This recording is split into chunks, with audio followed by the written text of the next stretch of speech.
Mr. Chief Justice, members of the Senate, I have good news. Just a few more minutes from us today. But I want to point out a couple of points. Number one, just to follow up on what Mr. Philbin just told you. Do you know who else didn't show up in the Judiciary Committee to answer questions about his report in the way Ken Starr did in the Clinton impeachment? Ken Starr was subjected to cross-examination by the President's counsel. Do you know who didn't show up in the Judiciary Committee? Chairman Schiff. He did not show up. He did not give Chairman Nadler the respect of appearing before his committee and answering questions from his committee. He did send his staff, but why didn't he show up? Another good question you should think about.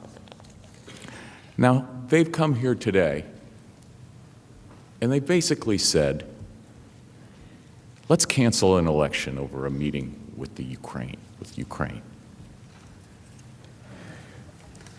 And as my colleagues have shown, they failed to give you key facts about the meeting and lots of other evidence that they produced themselves.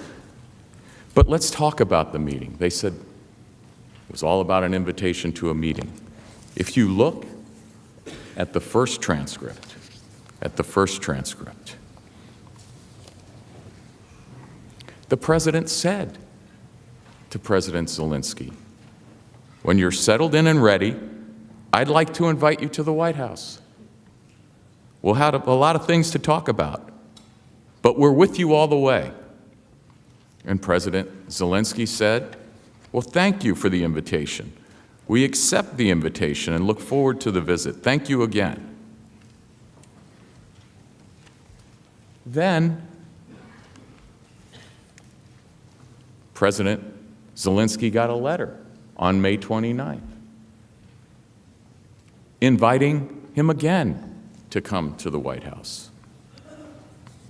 And then, going back to the transcript of the July 25th call, again a part of the call that they didn't talk to you about, President Trump said, whenever you would like to come to the White House, feel free to call. Give us a date, and we'll work that out. I look forward to seeing you. President Zelensky replied, thank you very much. I would be very happy to come and would be happy to meet with you personally and get to know you better. I'm looking forward to our meeting, and I also would like to invite you to visit Ukraine and come to the city of Kyiv, which is a beautiful city.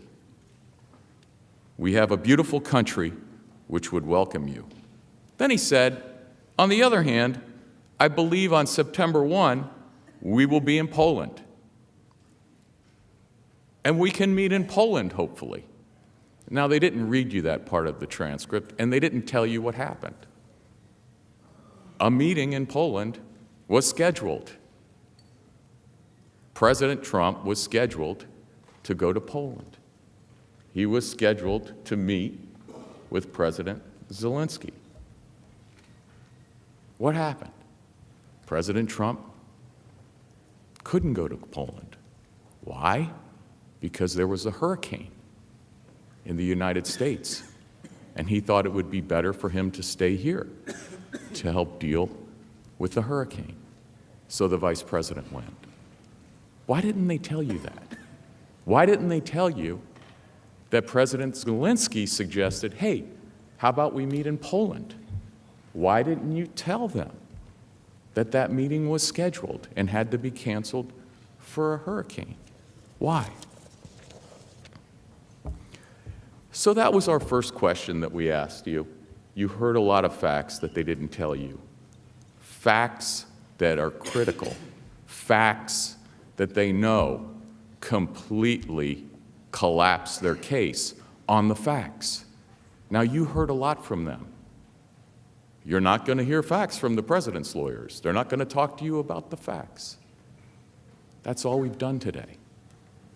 And ask yourself, Ask yourself, given the facts you heard today that they didn't tell you, who doesn't want to talk about the facts? Who doesn't want to talk about the facts? The American people paid a lot of money for those facts. They paid a lot of money for this investigation. And they didn't bother to tell you. Ask yourself why. If they don't want to be fair to the president, at least out of respect for all of you, they should be fair to you. They should tell you these things. And when they don't tell you these things, it means something.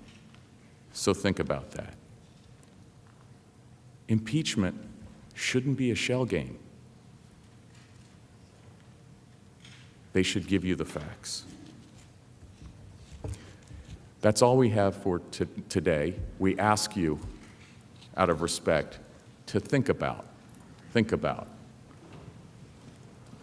whether what you've heard would really suggest to anybody anything other that would be completely irresponsible abuse of power to do what they're asking you to do.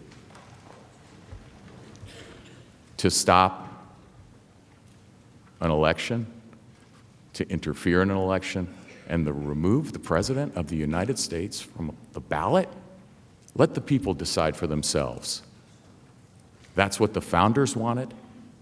That's what we should all want. And with that, I thank you for your attention, and I look forward to seeing you on Monday. The majority leader is recognized. Mr. Chief Justice, I ask unanimous consent the trial adjourn until 1 p.m. Monday, January 27th, and that this order also constitute the adjournment of the Senate. Without objection, so ordered. The Senate is adjourned.